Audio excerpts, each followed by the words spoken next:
देव साहब और गुरु दत्त की पहली मुलाकात की एक दिलचस्प कहानी है। आँखों ही आँखों में इशारा हो गया, बैठे बैठे जीने का सहारा हो गया। गुरु दत्त को डायरेक्टर के लिए ब्रेक देने का श्रेय भी देव साहब को ही दिया जाता है। इसके पीछे एक दिलचस्प किस्सा है। 1940 के आसपास की बात है। देव साहब जब मुंबई यानी बम्बई आए तो अपने बड़े भाई चेतन आनंद के पास ठहरे और एक फिल्म के सिलसिले में उन्हें प्रभात स्टूडियो जाना था।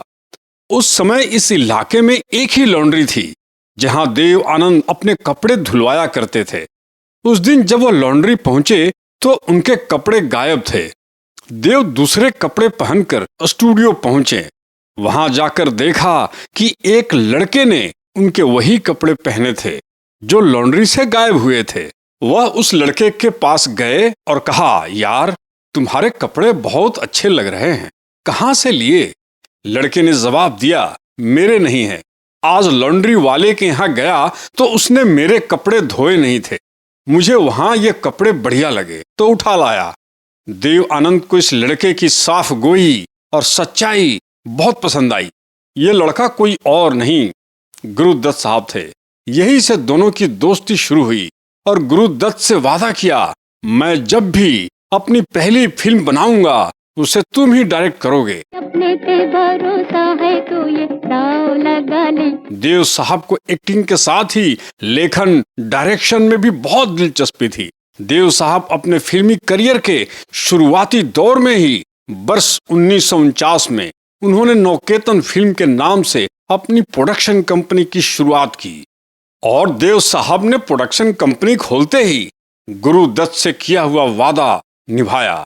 देव आनंद ने अपने प्रोडक्शन की पहली फिल्म बाजी बनाई तो उसके डायरेक्टर गुरु दत्त ही थे। जिनत अमान ने एक टीवी प्रोग्राम में कहती हैं कि बात उन दिनों की है जब देव साहब लाहौर से जालंधर बिजनेस के सिलसिले में आते तो एक लस्सी वाले के दुकान पर लस्सी पीते थे।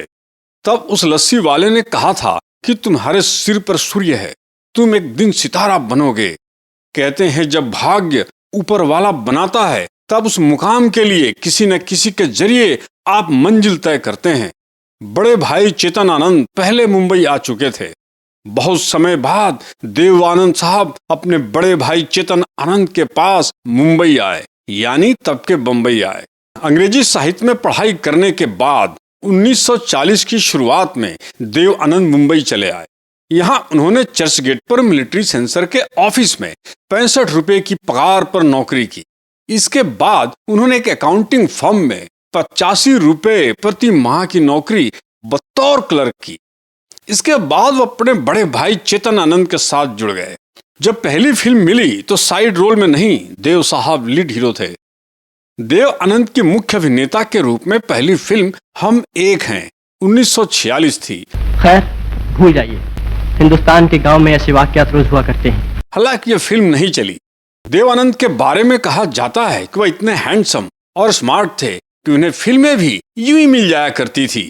एक सांस में लंबी डायलॉग डिलीवरी और एक तरफ झुककर चलने का उनका खास अंदाज लोगों को बहुत पसंद आता था। 1946 से 2011 तक देव आनंद ने सिनेमा की दुनिया में सक्रिय रहते हुए लगभग 19 फिल्मों का निर्देशन किया और अपनी 13 फिल्मों की कहानी खुद ही लिखी।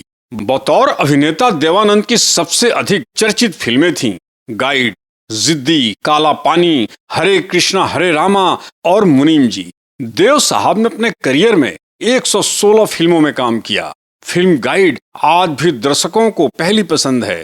एक्सपर्ट कहते हैं कि देव साहब समय से बहुत आगे थे।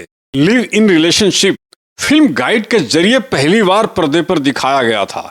यह देव साहब की पहली रंगीन फिल्म थी जिसके लिए उन्हें बेस्ट एक्टर का फिल्म अवार्ड भी मिला।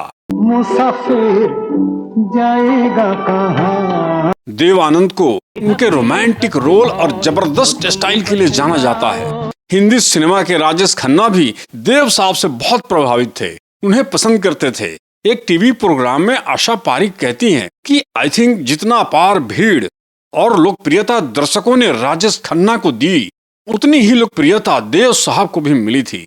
उनकी चेक प्रिंटेड स्टाइल कैप का प्रभाव भी उस समय के जनरेशन पर खूब पड़ा।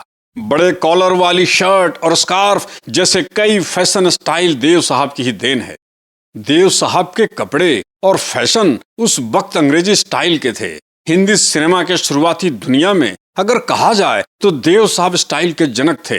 देव साहब के उम्र के अंतिम पड़ाव पर भी गोल्डी उनके छोटे भाई विजय आनंद कहते थे। हालांकि गोल्डी देव साहब से पहले चले गए, लेकिन देव साहब के स्टाइल से परेशान थे। वो कहते थे कि उन्हें अपार गर्मियों में भी शर्ट के ऊपर शर्ट पहनना, उसके ऊपर जैकेट और स्कार्फ पहनने की स्टाइल देव साहब नहीं छोड़ते थे। लेकिन देव साहब ताउम्र एक्टिंग और स्टाइल नहीं छोड़ा था। देवानंद के अभिनय और अंदाज, साथ ही उनकी दीवानगी के किस्सों पर भी खूब बातें हुआ करती हैं। देव आनंद साहब के बारे में कहा जाता है कि उन पर काले कपड़े पहनने पर प्रतिबंध लगा दिया गया था। देव आनंद शानदार अभिनेता, प्रतिभाशाली निर्देशक और निर्माता थे। 60 के दशक में फिल्म इंडस्ट्री में रोमांस, स्टाइल, मुस्कुराहट और दिल को छू लेने वाले किरदार निभाने वाले देव आनंद यारों के भी यार थे। सिर्फ अकेले ही प्रसिद्धि नहीं पाई, कई न्यू कमर्स को भी लॉन्च किए। देव आनंद का जन्म 26 सितंबर 1923 को पंजाब के शक्करगढ़ में हुआ था। देव आनंद का असली नाम धर्मदेव किशोरीमल आनंद था, लेकिन उन्हें बॉलीवुड में सिर्फ देव आनंद के नाम से जाना गया। देव साहब के घर वाले उन्हें चीरू कहकर बुलाते थे। ये जो लोग मुझे नजर आते हैं ना, जिनके लिए मैं फिल्में बनाता हूँ, यही मेरी एनर्जी है भाई। लगना चाहिए, जिससे मुझे आप दिमाग में लगे कि मैं जवान नहीं लग रहा तो फिल्में बनानी बंद कर दूँ। This is very young profession. नहीं, ऐसी बात नहीं है। बनाने वाला तो मेरी मेहनत करता ही है। हर आदमी ये सोचता है कि मेरी फिल्म सबसे अच्छी है, और सोचना भी चाहिए, वरना बनाना बेकार है। ये चल रहा है वैसे और चला गया, ये बेकार की बात है। तो कोई ट्रेंड नहीं होता, ट्रेंड बनाए जाते हैं, ट्रेंड टूटते भी, लेकिन 7 सुरों से म्यूजिक बनता है। सुर बड़े मेलोडियस होने चाहिए आपकी पिक्चर के अंदर। जो सोलफुल म्यूजिक है ये स्टे करता है, जो थंपिंग म्यूजिक है वो शॉर्ट लिव्ड है।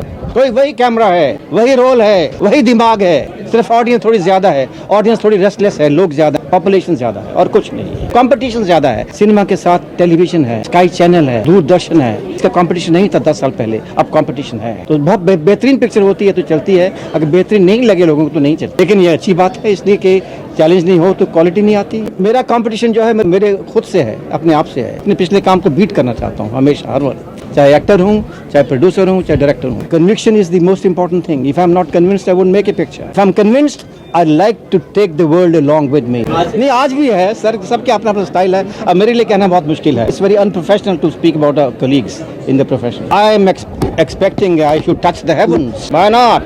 If I feel that my movie is not going to be the best, I shouldn't make it. But the world says so later on. Today I feel it is the best film that you'll ever see in your life. Why shouldn't I beat my own standards? I have no business to make a film otherwise. आपसे अनुरोध है कि मेरा channel देखिए, subscribe कीजिए, like कीजिए, share कीजिए।